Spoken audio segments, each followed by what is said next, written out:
Hello guys, नमस्ते सभी को। आई होप कि आप सब अच्छे होंगे और आपकी पढ़ाई भी अच्छे से चल रही होगी। तो हम बात कर रहे थे फूड एंड न्यूट्रिशन। हम पोषण तत्व या पोषक तत्वों के बारे में बात कर रहे थे और उसी को हम आगे बढ़ाएंगे। तो हम हमारे पिछली क्लास में पढ़ रहे थे। पहले हमने पोषण के आधार पर जीव देखे, दो प्रकार के होते हैं, स्वपोषी और विषमपोषी।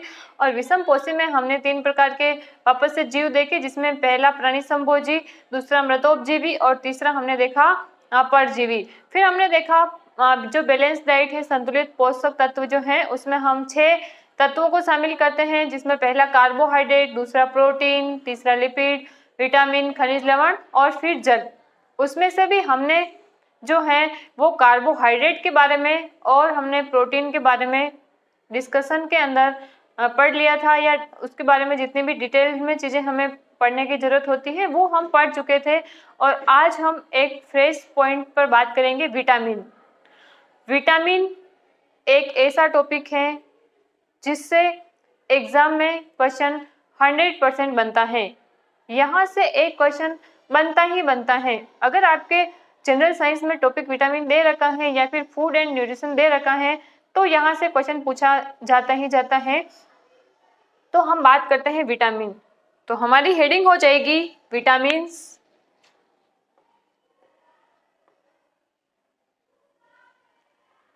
विटामिन्स। अब गाइस, हमने पहले ही ये चर्चा कर ली थी कि विटामिन से हमें किसी भी प्रकार की ऊर्जा प्राप्त नहीं होती है। विटामिन जो होते हैं ये हमारे शरीर में विभिन्न प्रकार की क्रियाओं का नियमन करते हैं। तो ये पॉइंट आपके दिमाग में बिल्कुल क्लियर हो गया होगा कि विटामिन से हमें ऊर्जा नहीं मिलती है, लेकिन हमारे शरीर को स्वस्थ रखने के लिए हमें विटामिन की जरूरत पड़ती है। और यहाँ पर यदि हम सबसे पहले विटामिन की बात करें तो विटामिन की खोज जो है वो तीन वैज्ञानिकों ने मिलकर की थी, जिसमें एक का नाम था ल्यूनिन,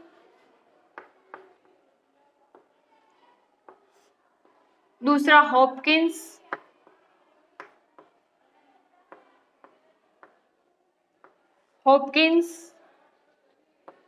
और तीसरे वैज्ञानिक का नाम है फंक।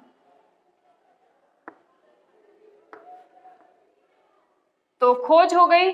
अब यहाँ से क्वेश्चन नहीं पूछा जाता है, क्वेश्चन पूछा जाता है उसके नाम से। तो विटामिन शब्द जो दिया था वो दिया था फंक ने। तो विटामिन शब्द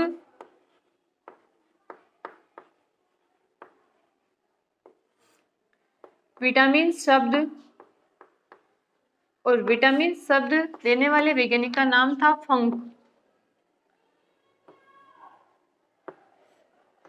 तो ये पॉइंट मोस्ट इंपॉर्टेंट है, आपको याद रखना है। आई होप मैं क्या कहना चाह रही हूँ आप समझ गए होंगे। अब नेक्स्ट जो क्वेश्चन बनता है वो इस पॉइंट से बनता है कि विलायता के आधार पर, सोल्युबिलिटी के आधार पर विटामिन कितने प्रकार के होते हैं। तो विलेयता के आधार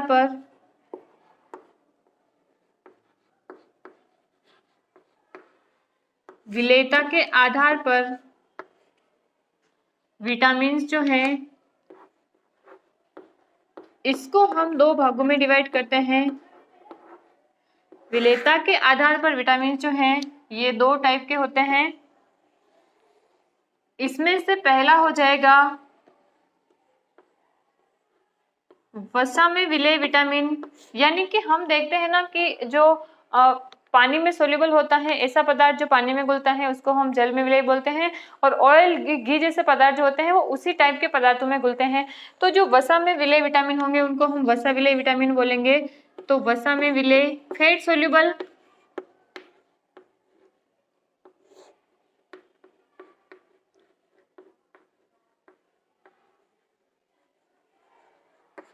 और दूसरा हो जाएगा जल विलेय विटामिन।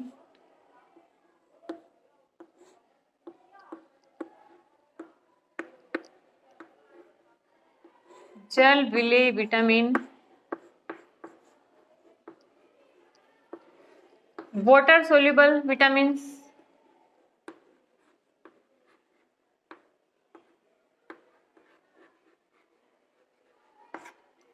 अब हमें यहाँ पर टाइप्स याद नहीं रखने हैं कि दो प्रकार के विटामिन होते हैं, जिसमें पहला वसा में विलय विटामिन होता है, दूसरा जल में विलय विटामिन होता है। क्वेश्चन ये नहीं पूछा जाता है, क्वेश्चन ये पूछा जाता है कि कौन से विटामिन जो है वो जल में सोल्यूबल है या फिर कौन से विटामिन जो है वो वसा में सोल्यूबल है। तो हम उनके उदाहरणों की यदि बात करें तो इसमें आते हैं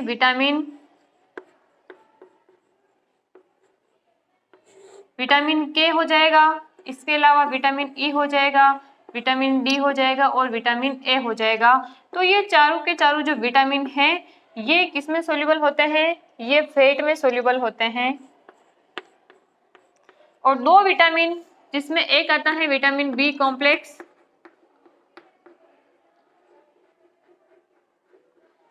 ये फैट सोल्यूबल होता है, और दूसरा होता है विटामिन सी। तो ये दोनों जो हैं ये किस में सोल्यूबल होते हैं, ये वाटर में सोल्यूबल होते हैं। तो ये कंसेप्ट क्लियर हो गया आपका कि के ई डी और ए फैट सोल्यूबल है और बी सी जो है ये जल में विलय विटामिन हैं। अब आपको किसी भी तरीके से आप उसकी ट्रिक बनाओ या आप जैसी मर्जी पढ़े, इसको आपको याद रखना है। अब वसा में विलय विटामिन जो है इनके यदि एब्जॉर्प्शन की बात करें, भाई बॉडी में इनका अवशोषण कहाँ पर होता है, तो जितने भी वसा विलय विटामिन है उनका अवशोषण जो है वो हमारे लीवर में होता है, यकृत में होता है।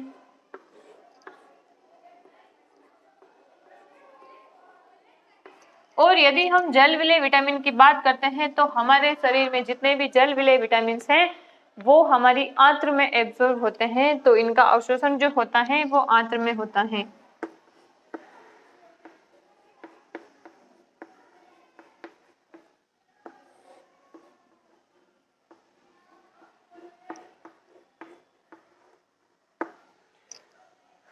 तो क्वेश्चन किस टाइप से बनते हैं विटामिन से वो मैंने आपको बता दिया। पहला तो उसका नाम किसने दिया, तो फंक ने दिया, ये याद रखना है। और दूसरा जिससे पूछा जाता है वो ये पूछा जाता है कि फैट सोल्यूबल विटामिन कौन से हैं और वाटर सोल्यूबल विटामिन कौन से हैं। तो के E D A fat soluble है और विटामिन बी और सी जो है ये वाटर सोल्यूबल है। अब नेक्स्ट यदि हम बात करें कि विटामिन से और किस टाइप के क्वेश्चन बन सकते हैं, तो विटामिन से और जो क्वेश्चन बनते हैं वो एक तो बनते हैं विटामिन के रासायनिक नाम से और दूसरा बनता है विटामिन की कमी से कौन सा रोग होता है। इससे क्वेश्चन पूछा जाता है विटामिन के स्रोत क्या है, कभी क्वेश्चन नहीं पूछा गया है कंपटीशन के अंदर, या फिर एक तो विटामिन के स्रोत से क्वेश्चन नहीं पूछा जाता है, या फिर हम बात करें कि विटामिन का अवशोषण, तो अवशोषण से भी ज्यादातर क्वेश्चन नहीं पूछे गए हैं। तो आपको हम जो टेबल बनाएंगे उसमें एक तो उनका रासायनिक नाम याद रखना है और एक उनकी कमी से होने वाले रोग जो है उसके बारे में आपको ध्यान में रखना है। तो हम पहले जो फैट सोल्यूबल है विटामिन उनकी बात करेंगे।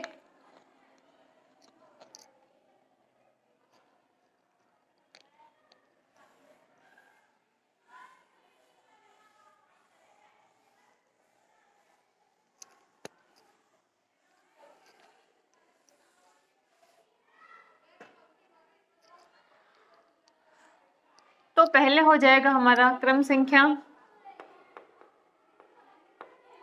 विटामिन का नाम हो जाएगा और दूसरा हो जाएगा रासायनिक नाम,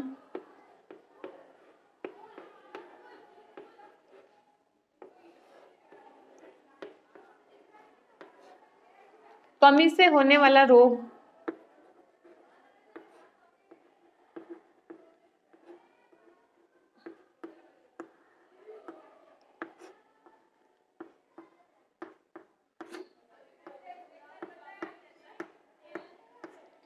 और यदि हम आगे पॉइंट बनाएं तो हम उसके स्रोत भी लिख सकते हैं। अब सबसे पहले हम बात करते हैं फैट सोल्यूबल विटामिन की। तो फैट सोल्यूबल विटामिन जो है उसमें पहले हम बात करते हैं विटामिन ए। और विटामिन ए से बहुत बार एग्जाम में क्वेश्चन विटामिन ए से ही पूछा जा रहा है। तो पहला हो जाएगा विटामिन ए, दूसरा हो जाएगा विटामिन डी, तीसरा हो जाएगा विटामिन ई और हमारा जो नेक्स्ट है वो हो जाएगा विटामिन के। विटामिन ए का रासायनिक नाम यदि हम बात करते हैं तो इसका रासायनिक नाम होता है रेटिनोल। इसको हम रेटिनॉल भी बोल सकते हैं, या इसको हम रेटिनल भी बोल सकते हैं, या इसको हम रेटिनोइक एसिड भी बोल सकते हैं।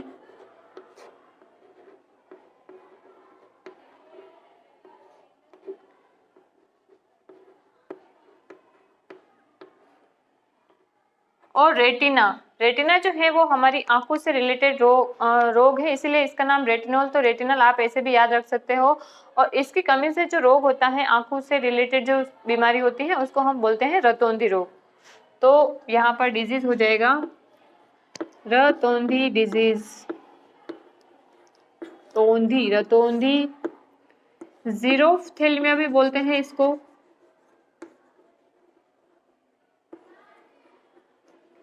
और यदि हम स्रोत की बात करते हैं तो जितने भी पीले कलर के फ्रूट्स होते हैं, पीले फल, जिसमें हम बात करें तो आम है, पपीता है, गाजर है। वैसे गाजर पीला तो नहीं है, लेकिन इसमें भी विटामिन ए होता है। गाजर में एक पदार्थ होता है जिसको हम बोलते हैं बीटा कैरोटीन। और बीटा कैरोटीन जो है ये किसका निर्माण करता है? विटामिन ए का निर्माण करता है। तो ये हो गया हमारा विटामिन ए। आई होप आपको भी समझ में आ गया होगा। अब हम नेक्स्ट बात करते हैं विटामिन डी। तो विटामिन डी का जो संबंध है वो बोन्स से हमारा संबंध है। विटामिन डी जो है ये हमारी बोन्स को मजबूत करता है, या फिर बोन्स के फॉर्मेशन के लिए विटामिन डी की आवश्यकता होती है। तो बोन्स में पाया जाता है कैल्शियम। बोन्स में क्या पाया जाता है? कैल्शियम पाया जाता है। तो इसका रासायनिक नाम है कैल्सीफेरोल। तो इसका रासायनिक नाम हो जाएगा कैल्सीफेरोल।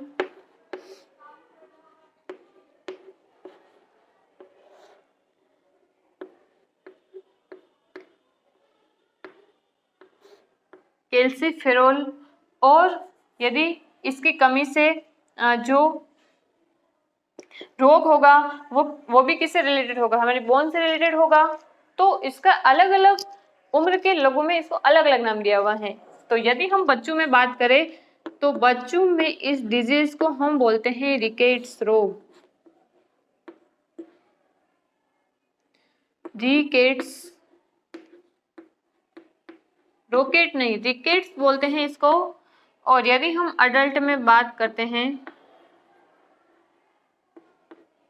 तो इसको हम बोलते हैं ओस्टियोमलेशिया।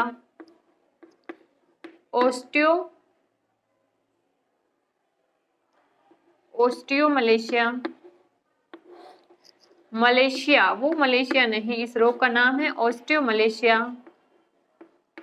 और यदि हम बुजुर्ग में इसकी बात करें तो बुजुर्ग में जो उनकी बोन्स होती है उसमें छेद होने लग जाते हैं, भंगुरता उत्पन्न हो जाती है, इसीलिए हम उस रोग को बोलते हैं ऑस्टियोपोरोसिस। ऑस्टियो से मतलब बोन, पोरोसिस मतलब पोर। तो उस डिजीज को हम बोलते हैं ऑस्टियोपोरोसिस।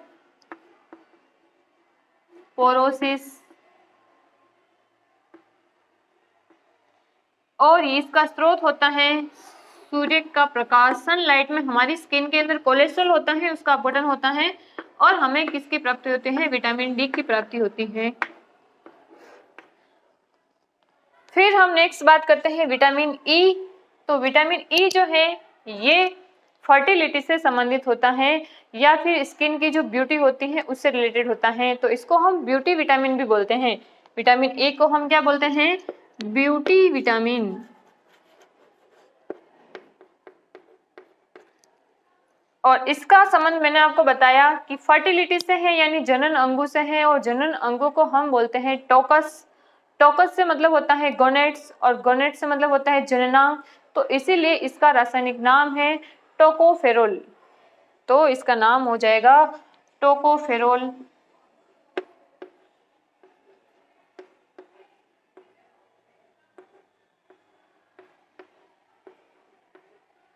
टोकोफेरोल। और इसकी कमी अगर हो जाती है तो जो मेल और फीमेल है इसमें स्टर्लिटी उत्पन्न हो जाएगी, बंध्यता उत्पन्न हो जाएगी, यानी कि जनन प्रक्रिया में वो असक्षम हो जाएंगे। मेल स्टेरिलिटी, वंध्यता उत्पन्न हो जाएगी और त्वचा पर झुर्रियां पड़ने लग जाएगी। त्वचा जो है वो झुर्रीदार होने लग जाएगी और इसके स्रोत की यदि हम बात करें तो इसके स्रोत हो जाएंगे दूध, अंडा, मांस, मछली। दूध, अंडा, मांस, मछली, हरी सब्जियां, फल वगैरह, ड्राई फ्रूट्स हैं, ये सब हमें लेने चाहिए हमारे खाने के अंदर। तो विटामिन ई भी समझ में आ गया होगा। अब आता है हमारा नेक्स्ट विटामिन, जहां से भी क्वेश्चन पूछा जाता है। विटामिन के। विटामिन के का रासायनिक नाम होता है फाइलोक्विनोन। क्या होता है? फिलोक्विनोन भी बोलते हैं या उसको फाइलोक्विनोन भी बोलते हैं। तो ये हो जाएगा विटामिन के और इसका रासायनिक नाम है फाइलोक्विनोन। नेप्टोक्विनोन आ जाए तो उसको भी आप सही मान सकते हो, अगर फाइलोक्विनोन नहीं दिया हुआ है तो फाइलोक्विनोन।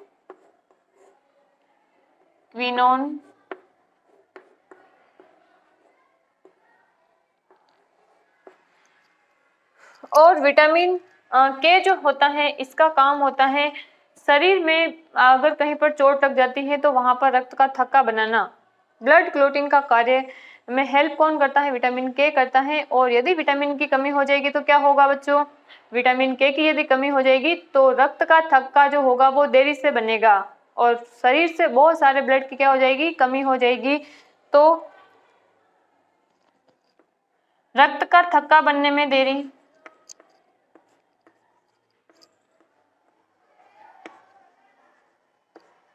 रक्त का थक्का बनने में देरी। स्रोत की बात करते हैं तो स्रोत लगभग यही होते हैं सारे के सारे, कोई स्पेसिफिक इसका स्रोत नहीं है। तो यहाँ पर हमने इस टेबल में बात की फैट सोल्यूबल विटामिन के बारे में और फैट सोल्यूबल विटामिन में हमने पढ़ा vitamin A, vitamin D, vitamin E और विटामिन के।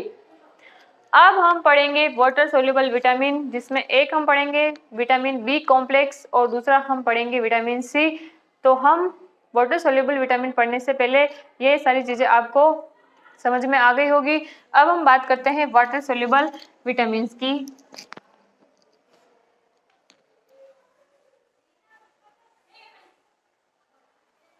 तो ऊपर जो हेडिंग है वो हमारी ऐसे के ऐसे रहेगी, बिल्कुल कोई चेंजेस नहीं है इसमें, बस यहाँ पर विटामिन चेंज हो जाएंगे और उनके नाम चेंज हो जाएंगे। तो अब हमारा पहला है vitamin B complex. B complex और बी कॉम्प्लेक्स में अब क्योंकि बहुत टाइप के विटामिन हैं तो हम लिखेंगे vitamin B1, vitamin बी2, B3, B5, B6, बी7, बी9 या इसको हम बायोटिन भी बोलते हैं, रासायनिक नाम में आ जाएगा बी9 या इसको बी11 भी बोलते हैं। और फिर लास्ट है हमारा विटामिन बी12। तो इतने सारे विटामिन की लिस्ट है, उसमें से आपको मेनली विटामिन बी1 याद रखना है, बी6 याद रखना है, बी7, बी9 और बी12 आपको याद रखना है। और बी12 जो है ये मोस्ट इम्पोर्टेंट है। तो रासायनिक नाम की यदि हम बात करें तो विटामिन बी1 का रासायनिक नाम होता है थियामिन। इसका रासायनिक नाम होता है थियामिन। और यदि हम विटामिन बी2 की बात करें तो इसका रासायनिक नाम है राइबोफ्लेविन।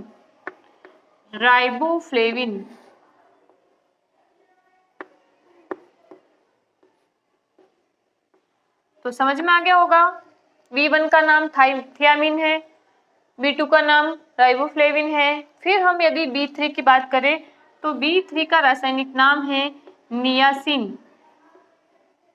इसका नाम है नियासिन। नियासिन, B3 का नाम नियासिन। और विटामिन B5 इसको हम पेंटोथेनिक अम्ल भी बोलते हैं। 5 इससे नाम याद रह जाएगा आपको,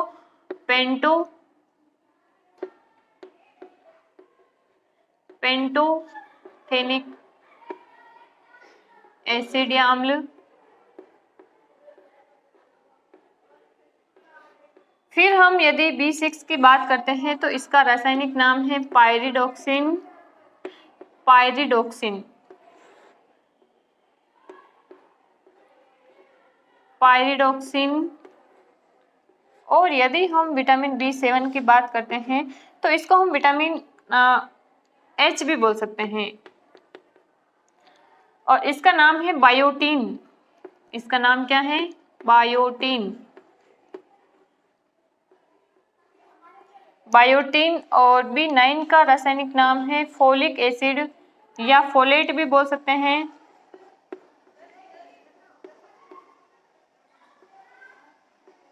फोलिक एसिड या फोलेट भी बोल सकते हैं इसको अपन। और B12 का नाम बहुत मोस्ट इम्पोर्टेंट है, उसका नाम है, विटामिन B12 का रासायनिक नाम है साइनोकोबालामीन, साइनोकोबालामीन। और कोबालामीन से आपको ये समझ में आ रहा होगा कि इसमें एक धातु होती है जिसको हम बोलते हैं कोबाल्ट, कोबाल्ट।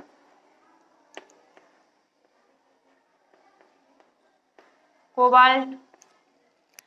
तो यहाँ पर हमने केवल देखा कि इनके नाम क्या है। तो B1 का नाम है थियामिन, B2 का नाम है राइबोफ्लेविन, B3 का नाम है नियासिन, B5 का नाम है पेंटोथेनिक अम्ल, B6 का नाम है पायरिडोक्सिन, B7 का नाम है बायोटीन, B9 का नाम है फोलिक एसिड और B12 का नाम है साइनोकोबालामीन। अब हम देखेंगे कि इनकी कमी से कौन कौन सा रोग होता है। हालांकि यहाँ से कभी क्वेश्चन नहीं पूछा हुआ है, लेकिन हम तो पूरा ही पढ़ेंगे, क्योंकि अगर एग्जामिनर ने सोच लिया कि यहाँ से क्वेश्चन एग्जाम में देना है तो फिर हमारा क्वेश्चन जो है वो गलत हो जाएगा या हम फिर क्वेश्चन को छोड़ देंगे। इसीलिए हम सारे के सारे विटामिन पढ़ रहे हैं। तो इस विटामिन की कमी से जो रोग होता है वो होता है बेरी।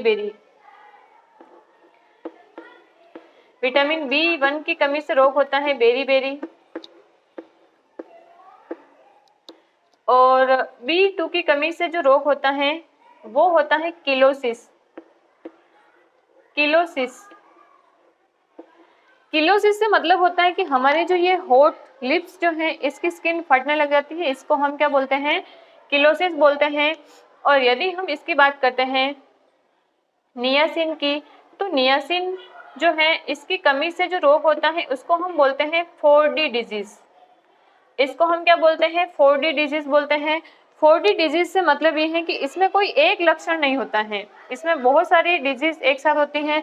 जिसमें यदि हम बात करते हैं तो इसमें होता है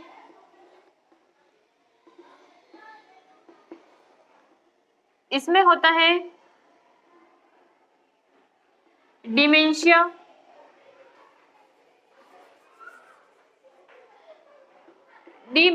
यानी कि याददाश्त कमजोर हो जाती है। इसके अलावा डायरिया जो है ये डाइजेशन से रिलेटेड है, डायरिया। और इसके अलावा डर्मेटाइटिस, स्किन से रिलेटेड प्रॉब्लम होती है। और जब ये सारी प्रॉब्लम होती है किसी इंसान को, तो इंसान की फाइनली क्या हो जाती है? डेथ हो जाती है। इसीलिए हम इसको बोलते हैं 4D डिजीज। तो गाइज आई होप 4D का मतलब आपको समझ में आ गया होगा। अब हम बात करते हैं पेंटोथेनिक एसिड। तो इससे क्या होता है कि हमारे जो पैरों की एड़ियां है वो फटने लग जाती हैं, तो इसलिए हम उसको बोलते हैं burning feet disease, burning feet disease बोलते हैं इसको। और यदि हम B6 की बात करते हैं तो इससे एनीमिया होता है, B9 से भी क्या होता है? एनीमिया होता है। तो एनीमिया और एनीमिया से घातक एनीमिया जो होता है वो किससे होगा? B12 से होगा। जिसको हम बोलते हैं पर्नीशियस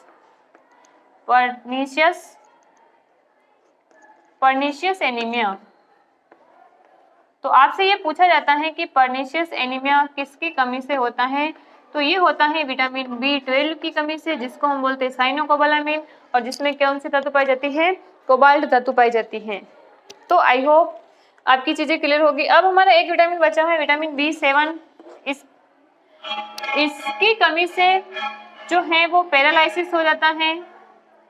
पैरालाइसिस यानी कि शरीर का कुछ हिस्सा जो है वो काम करना बंद कर देता है, बिल्कुल सुन्न पड़ जाता है। तो वो कभी कभी पूरी बॉडी के अंदर भी हो सकता है या फिर किसी आधे पार्ट में भी हो सकता है। पैरालाइसिस, हेमी पैरालाइसिस बोल सकते हैं उसको अपन। और स्रोत सबके एक जैसे है स्रोत, तो अलग अलग से रटने की जरूरत नहीं है। दूध, अंडा, मांस, मछली, हरी पत्तेदार सब्जियां,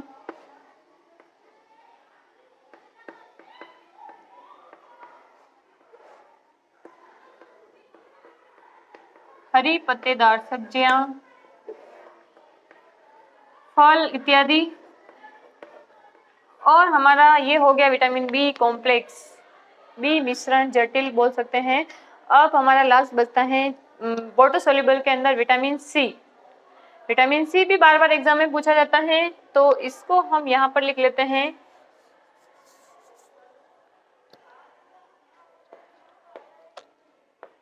विटामिन सी, और इसका रासायनिक नाम है एस्कोर्बिक एसिड।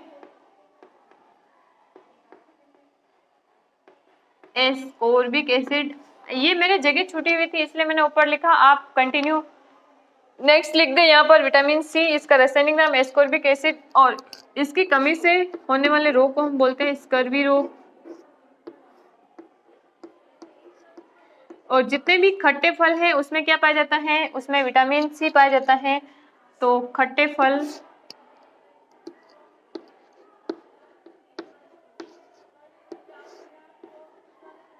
फल जैसे संतरा,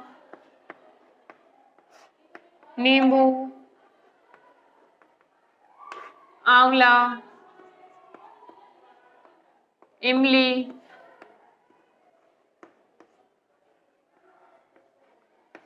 तो इन सभी खट्टे फलों में क्या पाया जाता है, विटामिन सी पाया जाता है। तो आज की हमारी पर्टिकुलर क्लास जो है उसमें हमने विटामिन के बारे में विस्तार से देखा, और आपको विटामिन के बारे में सब कुछ पढ़ के जाना है। जो मैंने इस क्लास में आपको विटामिन के बारे में जितनी भी चीजें लिखाई है वो सब पढ़ के जाननी है, क्योंकि मैंने आपको बताया है कि विटामिन से क्वेश्चन आना निश्चित है।